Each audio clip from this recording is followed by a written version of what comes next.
अस्सलाम वालेकुम दोस्तों, आज मैं आपको क्लास 6 का चैप्टर 12 सुर्ख चाँद की एक्सरसाइजेस करवाऊंगी। सुर्ख चाँद में देखें, हमारे पास पहला सवाल है बुक का, नीचे दिए गए सवालात के जवाब लिखिए।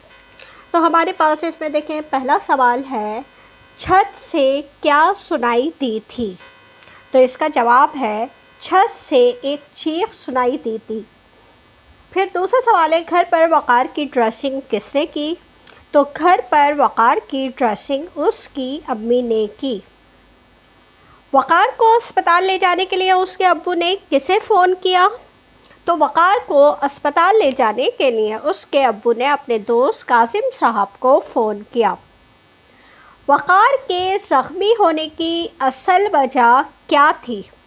वक़ार के ज़ख्मी होने की असल वजह ये थी कि वो अपने घर की छत पर पतंग उड़ा रहा था और उस पतंगबाजी के दौरान वो ज़ख्मी हो गया। अच्छा, उसका एक्सरे क्यों लिया गया था।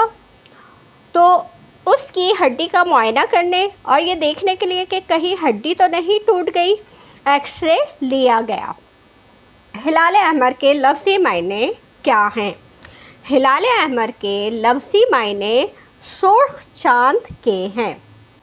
दिए गए बयानात के दुरुस्त जवाब पर टिक का निशान लगाइए। ठीक है, अब पहला है हमारे पास, ये तंजीम पाकिस्तान में कायम हुई 1947 में। इंसानियत की खिदमत ही असल में है इबादत। कैसी इबादत है? अफजल इबादत है। जल्द सेहतयाब होने की दुआ करने लगे। किसकी सेहतयाबी की? वक़ार के। आज तो हम साए में हैं, कौन से चाँद के? सुर्ख चाँद के।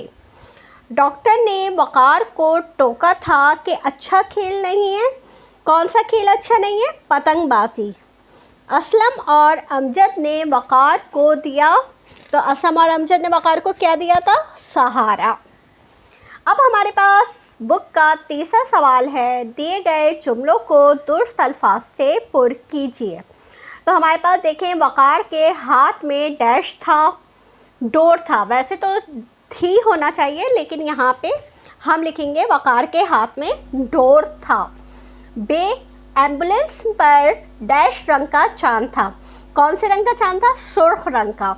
आने से तेरे आई डैश में क्या बहार, ज़माने में क्या बहार। एम्बुलेंस के आते ही यासीन साहब डैश हो गए, तैयार हो गए। इस वक्त दुनिया के डैश से ज़ायद ममालिक में इसकी शाखें हैं, 80 से ज़ायद ममालिक में। अच्छा, अब दिए गए जुमलों को दुरुस्त कीजिए, यानी कि उल्टे सीधे अल्फाज लिखे हुए, हमें उन्हें तरतीब देनी है। जैसे फ़र्श पर गिरा पड़ा है 12 साला बेटा उनका। तो इसका सही क्या होगा कि उनका 12 साला बेटा फ़र्श पर गिरा पड़ा है। फिर हमारे पास मदद की अंजुमन ने जंग में कैदियों की। तो इसका क्या होगा? इस अंजुमन ने जंग में कैदियों की मदद की। फिर है मरकज़ी दरवाज़े पर अस्पताल के सुर्ख था चाँद आवेज़ा। इसका सही होगा अस्पताल के मरकज़ी दरवाज़े पर सुर्ख चाँद आवेज़ा था। फिर है इबादत है असल में अफजल खिदमत की इंसानियत। तो इसका दुरुस्त जुमला होगा इंसानियत की खिदमत ही असल में अफजल इबादत है। फिर अब्बू है तो बड़ी आपको मालूमात। इसका दुरुस्त जुमला होगा अब्बू आपको तो बड़ी मालूमात है। अब हमारे पास इसका क्वेश्चन नंबर 5 है कि इस सबक में आपके पास जो मुतशाबे अल्फाज हैं, मुतशाबे अल्फाज यानी कि सेम मीनिंग के अल्फाज जो होते हैं ना, वो क्या हैं। तो हमारे पास देखें, सुर्ख, सुर्ख का मतलब लाल।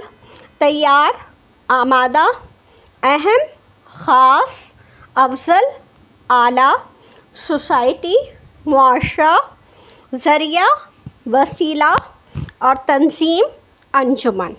ठीक है। अच्छा, अब इस बुक का, इस चैप्टर का हमारे पास आखिरी सवाल है, सवाल नंबर 6। दिए गए अल्फाज के मायने लिखकर उन्हें अपने जुमलों में इस्तेमाल कीजिए। तो हमारे पास देखें, पहला लफ्ज़ है नाराज़, जिसके मायने हैं खफा होना या नाखुश होना। तो हमारे पास شبانہ کی امی اس کی فضول خرچی کی وجہ سے اس سے ناراض ہیں۔ پھر ہے ہمارے پاس چاند۔ چاند کا مطلب ہوتا ہے ہلال، ٹھیک ہے؟ تو یہاں پہ آسمان پر دلکش چاند چمک رہا ہے۔ پھر ہے ہمارے پاس مرکزی۔ مرکزی کا مطلب ہوتا ہے اہم۔ ہسپتال کے مرکزی دروازے پر ایمبولینس کھڑی تھی۔ پھر ہے ہمارے پاس ایمبولینس، تو مریضوں کو لے کے جانے والی گاڑی۔ حادثے کے فوراً بعد ایمبولینس موقع پر پہنچ گئی۔ اور آخری لفظ ہے مستعدی یعنی ہوشیاری۔ تو ریسکیو اہلکاروں نے مستعدی سے کام کرتے ہوئے لوگوں کو بچایا۔ تو اس طرح سے ہمارا یہ چیپٹر مکمل ہو گیا ہے۔ میرے چینل کو سبسکرائب کر لیجیے تاکہ ہر نئی آنے والی ویڈیو آپ کو ملتی رہے۔ اجازت دیجیے، اللہ حافظ۔